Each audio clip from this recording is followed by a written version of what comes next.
계시록 1장 4절을 봅니다. 요한은 아시아에 있는 7 교회에 편지하노니, 이 요한 계시록을 이제 사도 요한에게 주셔서 전부 책에 기록을 하고 그걸 편지로 아시아에 있는 7 교회에 보내라고 하시고 그렇게 보낸다고 말씀을 합니다. 아시아에 있는 7 교회가 어느 교회인지 1장 11절에 정확하게 말씀을 합니다. 가로되 너 보는 것을 책에 써서 에베소, 서마나, 버가모, 두아디라, 사데, 빌라델비아, 라오디게아 7 교회에 보내라. 예수님께서 이제 사도 요한에게 계시록에 있는 모든 계시를 보여주시고 그것을 책에 기록을 하여서 에베소, 서마나, 버가모, 두아디라, 사데, 빌라델비아, 라오디게아 그 7 교회에 보내라고 친히 명령을 하셨습니다. 이 7 교회에 보낸 이 요한 계시록, 이 요한 계시록이 그 당시 7 교회에게 보낸 편지냐, 아니면 예수님 재림할 때까지 온 세상에 있는 하나님의 교회에게 주신 계시고 편지냐, 그것을 올바르게 확실하게 알아야 할 필요가 있습니다. 이 계시록의 말씀이 이제 마지막 때 살고 있는 우리에게 편지로 주신 것이냐, 아니면 옛날 그 소아시아에 있는 7 교회에 주신 것인데 그걸 이제 우리에게 해석을 하고 우리에게 적용시키는, 그러니까 우리한테 직접 주시는 말씀이 아니고 이 소아시아에 있는 7 교회에 준 말씀인데 그걸 우리한테 해석해서 적용을 시키는 그런 것이냐, 이건 확실하게 알아야 합니다. 하나님께서 우리한테 직접 주신 말씀하고 옛날에 준 말씀을 우리한테 해석해서 적용하는 것하고는 그 의미가 완전히 다릅니다. 먼저 이 요한 계시록을 편지로 그 7 교회에 보냈는데, 요한이 참 아시아에 있는 7 교회가 참으로 염려가 되어서 자기의 생각이나 염려를 글로 써가지고 이 요한이 보낸 요한 자신의 편지냐, 아닙니다. 계시록의 말씀은 요한의 생각이 하나도 들어있지 않아요. 계시록의 말씀은 하나님이 예수님께 주셨고 예수님께서 이제 요한에게 직접 주신 말씀입니다. 그렇기 때문에 계시록은 예수님께서 7 교회에 보내신 편지예요. 요한이 보낸 편지가 아니라는 말입니다. 요한 자신의 그 생각, 염려, 자기가 이제 떠나온 에베소 교구에 있는 그 신자들이 참으로 염려가 되어서 그들에게 편지를 했다고 하면 이런 계시록의 내용을 절대로 쓸 수 없습니다. 요한이 7 교회에 그 상태만 아는데 그 상태에 있는 그들에게 필요한 그런 말씀이 전혀 아니에요.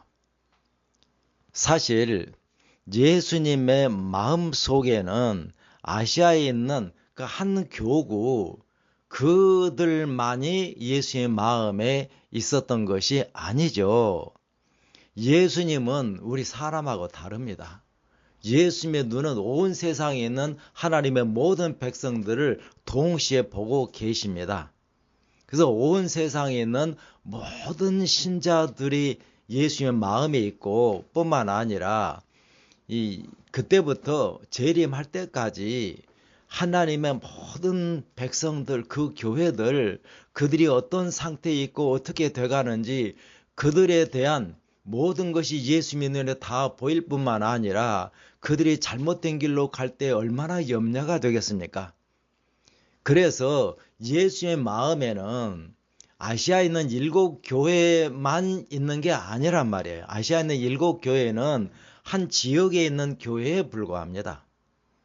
예수의 마음에는 그 당시 온 세계에 있는 모든 교회들, 그리고 재림할 때까지 시대마다 있는 하나님의 교회와 백성들, 그들이 예수의 마음에 있습니다. 그래서 예수님께서 바로 이 계시록을 통해서 재림할 때까지 있을 예수님의 모든 백성들, 그들이 어떤 상태에 있고 그들에게 어떤 일이 닥칠 것인데 그걸 어떻게 이겨나가야 할 것인지, 그것을 자세하게 우리에게 보내주신 편지가 바로 계시록이란 말이에요. 그러니까 계시록은 그 당시 그 소아시아에 있는 조그만 지역에 있는 그 교회에 주신 말씀이 아니라고 하는 것입니다. 그리고 계시록 1장 1절에 계시록을 주신 목적을 말씀하고 있는데, 그건 하나님의 종들에게 그들에게 속히 일어날 일을 보여주기 위하여 계시록을 주셨다라고 말씀을 합니다. 하나님의 종들이 어느 한 시대만 있는 것이 아니죠. 2000년 재림할 때까지 시대마다 하나님의 종들이 있는데 그들에게 일어날 일이 좋은 일도 있지만 이 악한, 그들을 완전히 하나님으로부터 떠나게 만드는 그런 일들이 수도 없이 닥칠 것 아니겠습니까? 그것을 확실하게 보여주시고 그때 어떻게 신앙을 해야 될 것을 보여줘야 될 필요가 있습니다. 그래서 계시록을 주셨다고 말씀을 합니다. 그렇기 때문에 계시록은 이 소아시아에 있는 그 7교회 그들에게 준 것이 아니라 2000년 모든 하나님의 백성들에게 주신 말씀입니다. 그리고 7이라는 숫자가 중요한 의미를 가지고 있습니다. 계시록에는 7이라는 숫자가 여러 차례 사용되고 있습니다. 7교회, 7인, 7나팔, 이러한 7이라는 숫자가 이제 반복적으로 이렇게 사용되고 있는데, 이 사실 에베소 교구에 이 7교회만 있었던 것 아니에요. 라우디게아 교회에서 조금 떨어진 곳에 있는 교회가 골로새 교회입니다. 그러니까 에베소 교구에 있는 모든 교회들을 말씀하고 있는 것도 아니에요. 그렇기 때문에 이 7교회에 보내신 이 편지는 그 당시 그 7교회에 보내신 것이 아니라 2000년 모든 교회에 보낸 그런 편지라고 하는 겁니다. 7이라는 숫자가 그렇게 말하고 있어요. 7이라는 숫자는 완전수고 모든 것을 의미하는 그런 숫자입니다. 그래서 그 당시 온 세계에 있는 모든 교회, 그리고 재림할 때까지 있을 모든 하나님의 교회, 그것이 7교회라는 의미입니다. 여기 소아시아에 있는 7교회는 실제 그 교회를 말하고 있는 게 아니고 그 교회들을 들어서 마지막 때까지 있을 하나님의 교회들에 관해서 예언으로 말씀을 주고 있는 그러한 말씀입니다. 그러면 왜 하필 에베소에 있는 이 7교회를 들어서 말씀하고 있는가? 왜냐하면 사도 요한이 마지막 때에 돌보았던 교회가 에베소 교회입니다. 에베소 교구를 돌보다가 거기에서 이제 핍박을 받고 결국 반모란 섬으로 유배되어 온 것이죠. 그러니까 사도 요한의 마음속에 항상 에베소 교구에 두고 왔던 그 신자들이 늘 마음에 염려가 되는 것이죠. 왜냐하면 그 당시에는 핍박이 참 많이 있었습니다. 사도 요한은 핍박을 받아서 지금 반모라는 섬으로 유배되어 온 것 아닙니까? 그러니까 그 신자들이 항상 염려가 되고 그래서 자기는 거기 갈 수가 없으니까 이 예수님과 하나님께 그 교회를 위해서 얼마나 많이 기도를 했겠습니까? 그러기 때문에 사도 요한의 그러한 마음 때문에 이 일곱 교회를 들어서 말씀을 주고 계시는 것입니다. 이 일곱 교회에 관해서 너무 염려하지 말아라. 이 일곱 교회를 내가 친히 돌보고 있다. 바로 그 말씀이 계시록 전체에서 주어지고 있는 말씀입니다. 그리고 계시록을 보면은 이 일곱 교회, 일곱인, 일곱 나팔, 또 알곡과 가라지 사이의 전쟁, 이 내용들을 보면은 이게 어느 한 시대를 말하는 것이 아니라 계속해서 그 말씀들이 이렇게 계속해서 이어지고 흘러가요. 계시록 12장에도 보면은 하늘에서 전쟁이 있었고 그 전쟁이 이 땅으로 내려와서 전쟁이 계속 되어지는데 이제 예수님이 초림했을 때에 예수님과 사단 사이에 전쟁이 있었다가 그리고 이제 시간이 흘러가면서 중세 시대에 하나님의 백성 광야로 도망간 그들을 사단이 어떻게 이 핍박을 하고 죽이려고 할 것인가. 그러다가 땅이 그 여자를 도와서 사단의 입에서 토한 강물을 삼키고 그게 종교 계획이에요. 그리고 마지막 때로 와서 이제 여자의 남은 자손과 전쟁을 하겠다. 이게 이 2000년의 흐름을 그냥 한 장에서 다 보여주고 있는 거잖아요. 일곱 교회 역시 마찬가지입니다. 이게 계속해서 이어져 가고 흘러가는 그런 내용입니다. 그리고 이 내용이 이제 계시록은 참 신기하게 구조가 되어져 있습니다.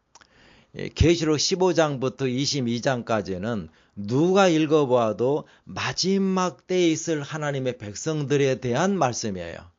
마지막 때에 있을 그것만 이 15장에서 22장까지 기록을 하고 있습니다. 그리고 1장부터 14장까지는 그 마지막 때가 될 때까지, 그러니까 사도 요한 때부터 재림할 때까지의 하나님의 백성들의 상태를 쭉 말씀하고 있어요. 그래서 이 일곱 교회가 라오디게아까지 가서 그 다음으로 이어지는 교회가 하늘 예루살렘 교회입니다. 그걸 말씀하고 있는 게 계시록 21장, 22장이에요. 그래서 일곱 교회는 흘러가서 새 예루살렘 교회로 이어지는 것이에요. 그리고 일곱인의 내용을 보면은 참 하나님의 말씀을 따라서 거듭난 사람, 말씀으로 이겨서 흰옷을 입고 참 복음으로 온전히 그 하나님의 참된 백성으로 하나님의 인을 받은 그 사람이 이제 인을 받고 나가서 전쟁을 하는 그런 내용이 그 일곱인이에요.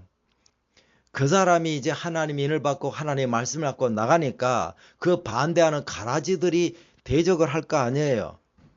그래서 백마를 타고 이 사람이 승리하고 이제 나가서 자기가 승리한 것을 전하니까 그걸 반대하는 가라지들이 사람과 전쟁하기 위해서 말 타고 나와요. 그래서 붉은 말 탄 자, 검을 말 탄 자, 청황색 말 탄 자가 나와서 계속해서 전쟁을 하는 그런 과정을 말하고 있습니다.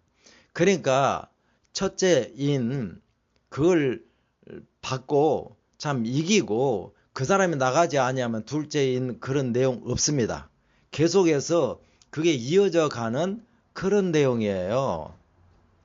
그리고 그 일곱인 이게 이제 흘러가 가지고 마지막 때는 계시록 19장, 20장 마지막 전쟁으로 이어져 갑니다.